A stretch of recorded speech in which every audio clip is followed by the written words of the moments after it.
Okay, so then you got the job at 24 Hour Fitness, and then it was kind of like was it really difficult for you because there was, as you said, you weren't really familiar with the type of platforms they were using in that kind of engineer role?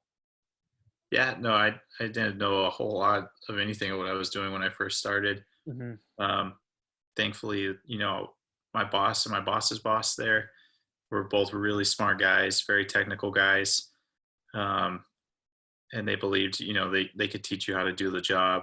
You just have to have the desire to learn. Hmm. So, I learned vulnerability scanning. Um, I had never really messed with Linux a lot until I went there, and all the systems pretty much ran on Linux. Hmm. Um, my uh, my boss kind of just forced me to use it all the time and get comfortable with the command line. Um, had me write basic scripts to do stuff, to automate some things, um, and then kind of by the end of the time I was there, y- you know I was setting up a sim by myself, getting all the logs, tuning, configuring it. I was doing all the vulnerability scans, figuring out the remediations, maybe like some light kind of red teaming, um, and being able to kind of just get more freedom to be able to determine where I thought our biggest vulnerabilities were and be able to tackle projects to help secure those. Um, I think one thing that's really important is to constantly be reading the news. And, I personally have a Feedly that I use Hmm. filled with RSS feeds to all these different cybersecurity news websites. And I look for trends every morning. And I could see like, attackers are really kind of pivoting to using these types of attacks. Hmm. How are we, defending against that? And if I see a gap, then, it's something that needs to be brought up and addressed. And I really liked working at 24 because we had our normal tasks, but we also had the freedom to be able to do our own projects and do what we thought was right. Hmm. That's really cool. And so that's interesting. I've never heard somebody in the security field said that they had to read the news to kind of, because every year there's like a new flavor of malware or a new kind of attack that's kind of hot.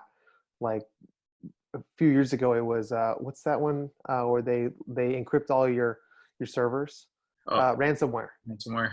Yeah, so that was like the big one, and everyone had to learn how to do backups. You Yeah. know, and everyone started doing backups to the cloud, and the cloud was really happy. You know, so that's pretty cool though. I never thought about that though. That being that you had to be up with the times. Oh, It's yeah. interesting. I think, and that's something, I've helped when I was at 24 Proficio, and in my current position now, I've helped interview people for new positions or internships.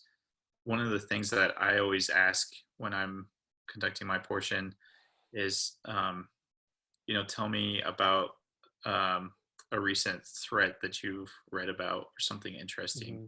you've heard Hmm. recently about cybersecurity. And, that kind of helps me determine how passionate they really are about the fields.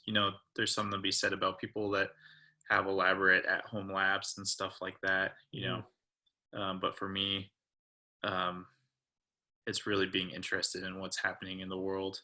Hmm. But yeah, keeping up with the news is huge. You always have like Microsoft releasing their new advisories and stuff like that. Hmm. A couple like I kind of follow Sophos's blog. There's one from Kaspersky Threat Post, things like that. And it's just, sometimes when you do it for so long, it's kind of like same attack, different name. It's like just a Hmm. new version of ransomware. They'll tweak it a little bit so it has like a new, um, I guess, nasty feature to it. Hmm. But after a while, after you spend enough time reading it, you kind of understand all the threat or the attack vectors are all sort of the same, as long as you're doing your basic hygiene for the network. Having antivirus on your hosts, You have, some kind of firewall.